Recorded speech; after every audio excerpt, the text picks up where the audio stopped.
ಶಿವಮೊಗ್ಗಕ್ಕೆ ರಾಜ್ಯ ಕಾರಾಗೃಹ ಮತ್ತು ಸುಧಾರಣಾ ಸೇವೆಗಳ ಮಹಾನಿರ್ದೇಶಕ ಐಪಿಎಸ್ ಅಲೋಕ್ ಕುಮಾರ್ ಭೇಟಿ ನೀಡಿ ಸಂಚಲನ ಮೂಡಿಸಿದ್ದಾರೆ. ಶಿವಮೊಗ್ಗ ಜಿಲ್ಲಾ ಕೇಂದ್ರ ಕಾರಾಗೃಹಕ್ಕೆ ಭೇಟಿ ನೀಡಿ ಪರಿಶೀಲಿಸಿದ ಅವರು ಶಿವಮೊಗ್ಗ ಎಸ್ಪಿ ಕಚೇರಿಯಲ್ಲಿ ಮಾಧ್ಯಮಗೋಷ್ಠಿ ನಡೆಸಿದ್ದಾರೆ.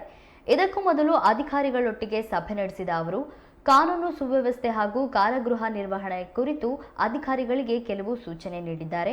ನಂತರ ಸುದ್ದಿಗೋಷ್ಠಿಯಲ್ಲಿ ಮಾತನಾಡಿದ ಅವರು ಕೈದಿಗಳ ಜೀವನ ಚರಿತ್ರೆ ಹಾಗೂ ಅನುಸರಿಸಬೇಕಾದ ಕೆಲವು ವಿಚಾರವನ್ನ ಪ್ರಸ್ತಾಪಿಸಿದ್ದಾರೆ.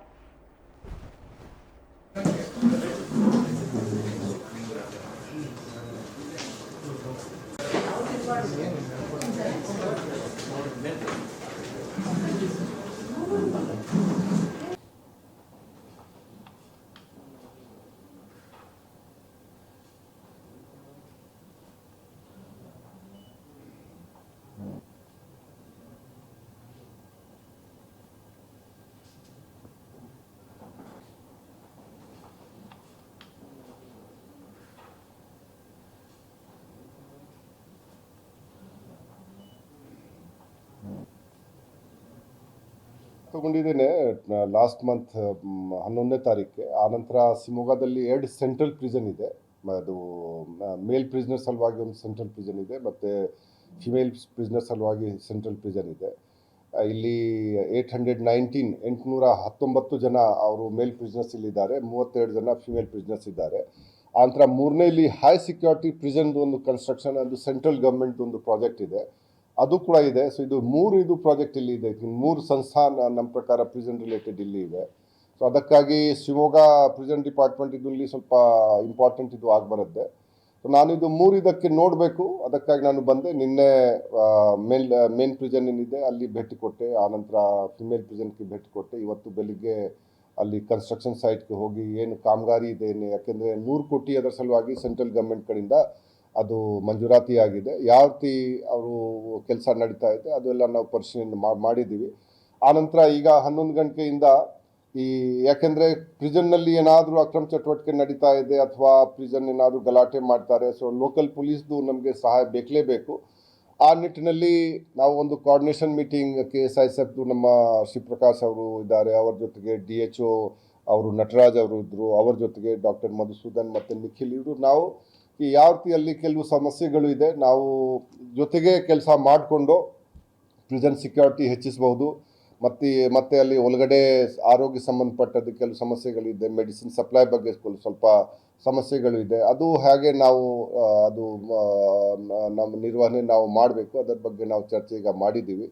ಸೊ ಆ ಎಲ್ಲ ಉದ್ದೇಶ ನಾವು ಇಟ್ಕೊಂಡು ನಾವು ಮಾಡಿದ್ವಿ. ನಮ್ಮ ಜೊತೆಗೆ ನಮ್ಮ DIG ಪ್ರಿಸನ್ ದಿವ್ಯಾ ಅವರು ಇದ್ದಾರೆ, ಮತ್ತು ಕರಿಯಪ್ಪ ಅವರು ಅಡಿಷನಲ್ SP ಇದ್ದಾರೆ, ರಮೇಶ್ ಇದ್ದಾರೆ, ಡಾಕ್ಟರ್ ರಂಗನಾಥ್ ಅವರು ಲೋಕಲ್ ಇದ್ದಾರೆ, ಪ್ರೊಫೆಷನಲ್ ಮೇಘಾ ಇದ್ದಾರೆ. ಸೊ ಎಲ್ಲರೂ ನಾವು ಕೂಲಂಕುಷವಾಗಿ 1.5 ಗಂಟೆಗೆ ನಾವು ಇದು ಚರ್ಚೆ ನಾವು ಮಾಡಿದ್ದೀವಿ, ಮತ್ತು ಕೆಲವು ಒಳ್ಳೆಯ ಸಲಹೆ ಸೂಚನೆಗಳು ಬಂದಿದೆ.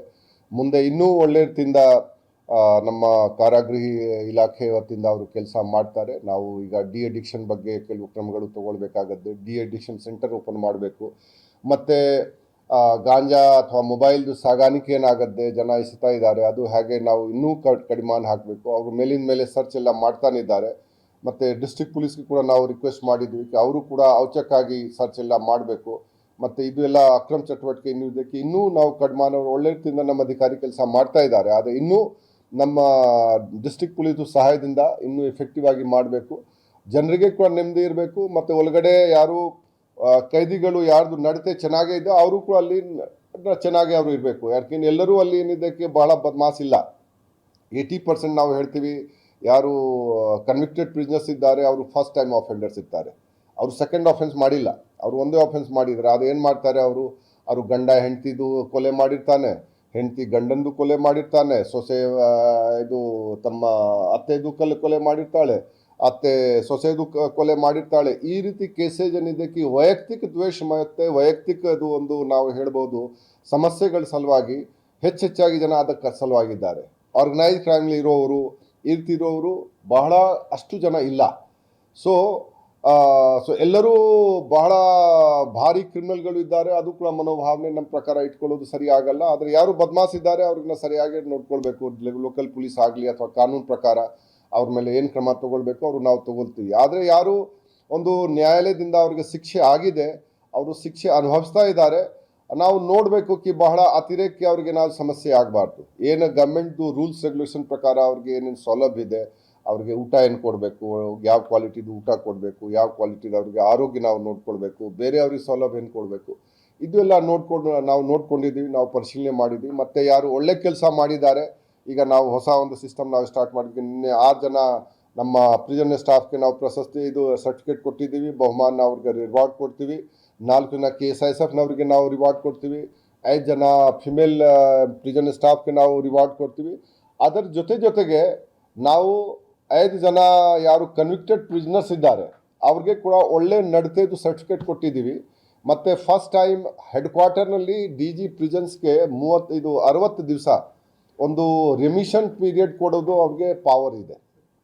ಆದರೆ ಇನ್ನೂವರೆಗೆ ಹೆಡ್ ಕ್ವಾರ್ಟರಿಂದ ಅವ್ರಿಗೆ ರೆಮಿಷನ್ ಪೀರಿಯಡ್ದು 60 ಡೇಸ್ ಅವ್ರಿಗೆ ಸಜೆ ಕಮ್ಮಿ ಮಾಡೋದು ಒಂದು ವರ್ಷದಲ್ಲಿ ಆ ಪವರ್ ಅದು ಉಪಯೋಗ ಆಗಿಲ್ಲ.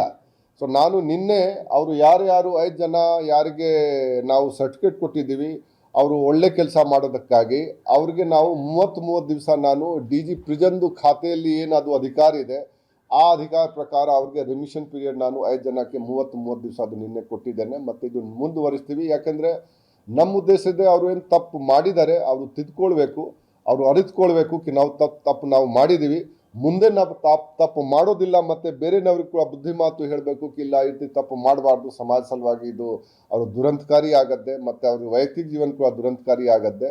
ಸೊ ನಾವು ಈ ಎರಡು ನೋಡಬೇಕು, ಪ್ರಿಸನ್ ಅಡ್ಮಿನಿಸ್ಟ್ರೇಷನ್ ಕೂಡ ಸರಿಯಾಗಿ ಆಗಬೇಕು ಮತ್ತು